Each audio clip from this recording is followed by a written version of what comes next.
et la gabegie sont sans égale mesure. Les détournements de fonds publics par les parents, les copains et les copines au budget, à la CNAMGES, aux bourses et stages, à Gaboïl, à l'ARTEF, au PNPE, etc., crèvent le plafond et demeurent impunis. L'enrichissement illicite et l'embourgeoisement de l'élite au pouvoir prennent de l'ampleur. À l'instar de toute la région CEMAC, la dette du Gabon flambe, les réserves de change sont en deçà de la norme, les caisses sont vides et nous ne sommes pas à l'abri d'une énième dévaluation du franc CFA.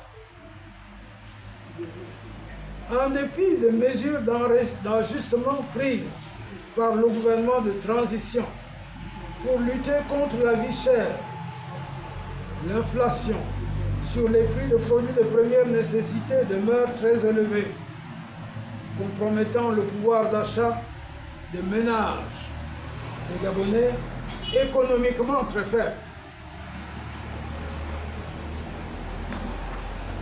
Au plan social,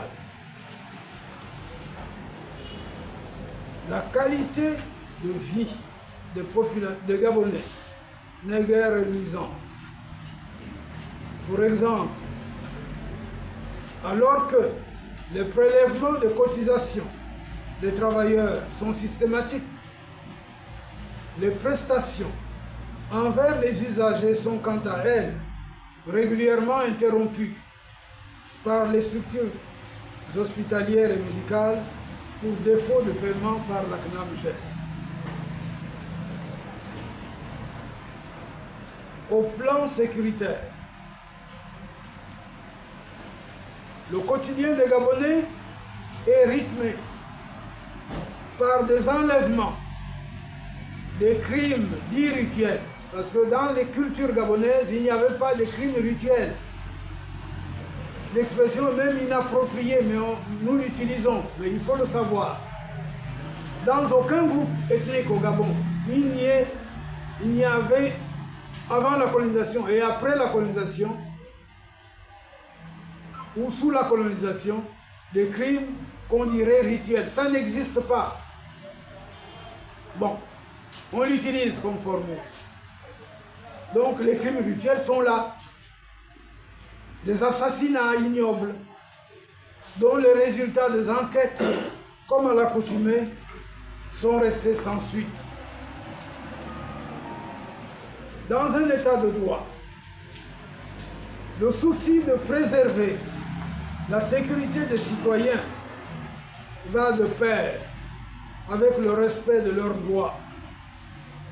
Malheureusement, force est de constater que les citoyens détenus sont hargneusement rasés ou sauvagement torturés jusqu'à ce que mort s'en suive, en violation de leur droit à la dignité et à la présomption d'innocence.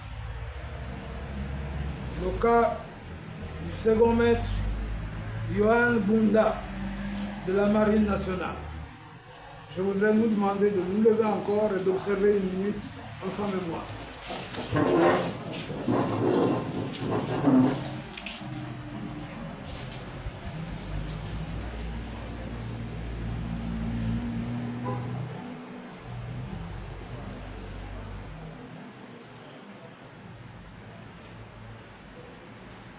Je vous remercie.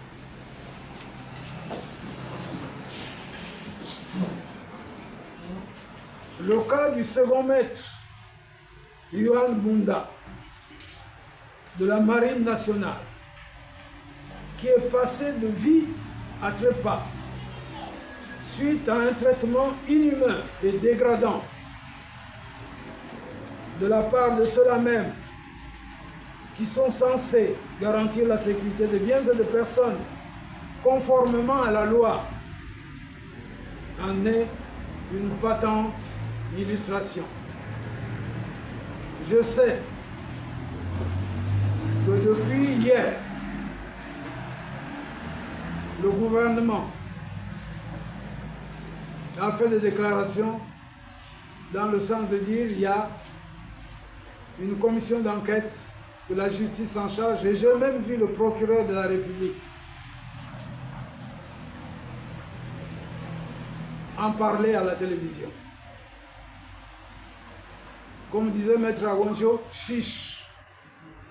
Nous attendons les résultats et que les commanditaires et les exécutants de ce crime soient sanctionnés